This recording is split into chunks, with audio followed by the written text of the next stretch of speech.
পেঁয়াজ কুচি, লঙ্কা কুচি, আর পাস্তা মশলা, আর দুটো ডিম, আর এই যে পাস্তা। আর এখানে গরম জল বসিয়ে দিয়েছি, গরম জলটা ফুটে এসেছে। পাস্তাগুলো এর মধ্যে এক একে দিয়ে দেবো। পাস্তাগুলো এই যে এবার পাস্তাটা সিদ্ধ হয়ে এসছে, এবার লাগিয়ে নেব।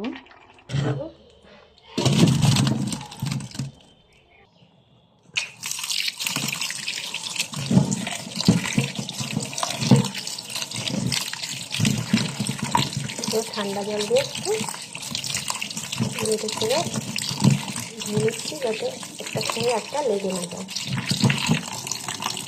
ব্যাস, কড়াটাকে বসিয়ে দিলাম, গরম হতে থাকুক। তারপরে এই ডিম দুটোকে ভেজে নেবো এখানে।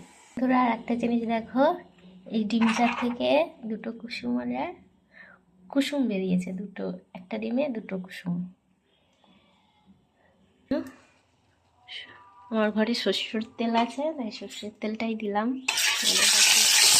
সাদা তেল থেকে সাদা তেলটাই দিয়ে রান্না করলে ভালো হবে, যার যেমন ইচ্ছা আর কি। এই যে ডিমটাকে ছেড়ে দিলাম,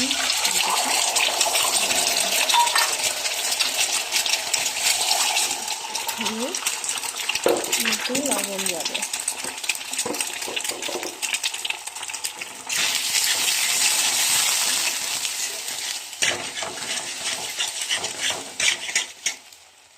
ডিমটা এখন ভাজা হয়ে গেছে, লাগিয়ে দেবো। এবার আবারও তেল দিয়ে দিয়েছি, পেঁয়াজ কুচিটা দিয়ে দিচ্ছি। পেঁয়াজ কুচিটা লাল লাল করে ভেজে নিতে হবে। পেঁয়াজ কুচি আর এই লঙ্কা কুচি করে ভেজে নিচ্ছি। পেঁয়াজটা ভাজা হয়ে গেছে, এবার দুটো করে পাস্তা দিয়ে দেবো।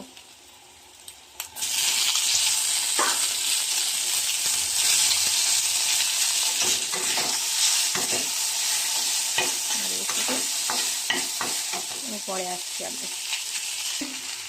পেঁয়াজ লঙ্কাটাকে ভালো করে পাস্তার সঙ্গে মিশিয়ে নিয়েছি।